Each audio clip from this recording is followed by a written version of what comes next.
What's up, guys? Florida Doctor back again. Today we're working on this Recon again. This is actually a fairly new one, 2013 I believe. It's got a little bit of a steering issue. That's the end of the steering shaft. The bearing is gone. So I did a video similar to this on a sport bike one time, and I'm hoping this is going to be almost the same. So we're going to see if we can knock this bearing out, put another one in there, and tighten these handlebars up just a little bit. I'll start off with, we're going to get this cotter pin out. I think this is a 19mm bolt, so I'm going to get an impact on there, pull that off, and then we'll see what we got to do about getting the actual bearing out. I might be able to do this without taking the... Now I'm probably going to have to take the tie rod ends off, or either unhook them from here. I'm probably going to take the tires off too, just to make it a little easier. So let me tear a few things off here, and I'll cut the camera back on in a second. Alright guys, I don't know if y'all realize this or not, but I do have this stand up on the back rack. That's why it looks kind of funny. But I've got the nut off here. The inner race will come off of there. I just hadn't pulled it all the way off. Did loosen up these, or remove these tie rod ends from the wheel. I think I'm probably going to end up having to take the inner part off, and then I'm also going to have to loosen these two 12mm bolts up here on this, or remove the 12mm bolts up here on this bushing right here that go around the steering. So I got to get the steering arm, or the steering shaft, up enough so that I could actually get a bearing in there, and it really makes it easier if you about pull the thing out, but we're not going to do that. I'm just going to take off the absolute minimum that I have to. So let me get these bolts out of here, the two 12mm bolts, and we'll see how much movement we have in it after that. Alright guys, I got that bushing pulled out, and it still don't give me enough room to get the shaft out of this old bearing. So what I'm going to have to do is take the handlebars off. I took the two Phillips head screws out of the little cover here, and there's four 12mm bolts. Just take those completely off, and it'll let the handlebars hang forward, and then that the steering shaft will just about come out. I'm probably still going to have to remove these tie rod ends, because you have to spin the steering shaft around here in order to get it to slide up, and it won't do that with the tie rod ends on. So I'm going to probably still have to take those inner tie rod ends off. So I'll pull those off, get the handlebars unbolted, and I'll cut the camera back on once all that's done. Alright guys, got the handlebars loose here, four 12mm bolts. Kind of got it hung up to the front rack, and this really frees up your steering shaft. You can take the steering shaft, I've got it spun around there to about the 12 o'clock position. I did remove those inner tie rods, and that frees up a lot more room. This spacer here came off of this shaft first. So you got the spacer. This is actually the inner race from the bearing that was there, and that's what we needed to get to. Also, we're going to have to take the outer race out of the hole here. There is a snap ring. I'm hoping I'm going to be able to get to that thing in there. Sometimes they get kind of tough to get out, so I'm going to get some angle snap ring pliers and see if I can't pull that out of there, and then we'll work on getting the bearing knocked out. So let me get some snap ring pliers, see if I can get a hold of it, and I'll cut the camera on in a sec. Alright guys, this one come out pretty easy. The snap ring here, some 90-degree snap ring pliers, and we had to pry up on it a little bit with a screwdriver to get it to pop out. This bearing is in real bad shape. There's pieces of it falling out of here. I'm going to probably just barely have to tap this thing out with a chisel. What I've had to do in the past though is sometimes there's not a big lip here to catch on to even press this thing out.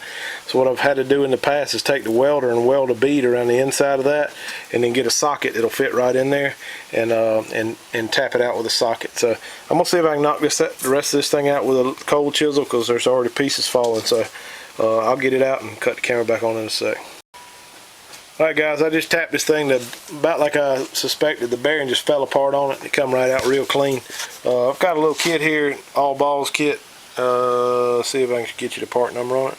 2251460. A little bit blurry, but it comes with bearing, two seals. I think these seals are the same. Nope, they're not the same. One of them's a big one, one of them's a small one. Not sure which one goes where, but we'll figure that out. First thing we need to do is get this bearing in there. I've tried different things on getting these in. About the easiest thing to do is just try to tap it in with a hammer. Try to be as easy on the bearing as you can. done some things to try to pull them through and all that, and it ends up getting a little cocked sideways and gets tough to get in there. So I'm gonna put some oil on this thing and see if we can't tap it in there. I'll cut the camera back on in a sec. Alright guys, I tapped that thing down in there as far as I could with a hammer. Still got to go farther, so I've rigged up this little puller thing here with a piece of threaded rod, just a flat piece of metal. I actually use this for clutches, and an 1 1/16 socket, just running it in, and it's actually pulling that bearing in there pretty good. You hear it popping as it goes in, but we're just going to keep doing this till it bottoms out, gets down to where the snap ring will go in, and we should be done with it. Stick the snap ring on and start putting it back together. So let me get this pulled all the way in here, and I'll cut the camera back on in a sec. Alright guys, we got that thing pushed down in there as far as it would go. Next thing to do is put the snap ring in there. I think this dang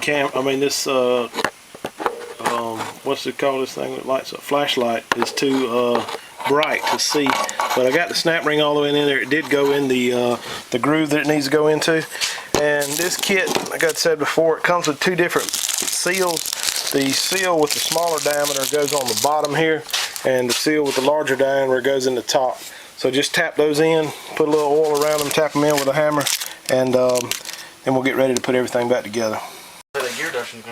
Alright guys, I got the seals in there now. Got the steering shaft halfway slid in. I'm going to go ahead and install these tie rod ends, get them tightened up, and don't forget your little sleeve that goes on the very end of your steering shaft here. That's what actually seals up around your seal, and it allows that big nut, that 19mm nut on the bottom, to tighten up.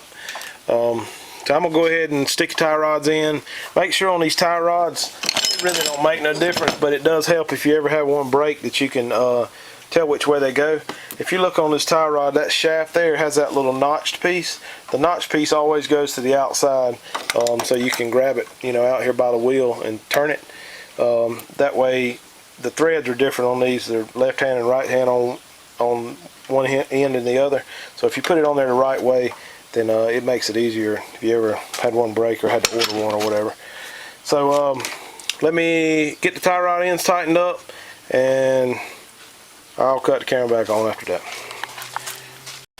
Alright guys, got the tie rod in, got the 19mm nut on here. You also need to put a cotter pin in here. The kit actually comes with a cotter pin, so fold that thing around so it doesn't back off. And pretty much done down here on the bottom, other than taking the tires off. Next thing we need to do is put the handlebars back on. The 4 12mm, the 2 Phillips head screws in here, and that's going to be it for this little install. Appreciate you guys checking it out. I think that's all I'm going to have to do on this little Recon here, but we'll have some more motor builds and gear reductions, installs, and all kind of stuff coming up. So y'all check out my other videos, hit the like button, subscribe. Have a good day.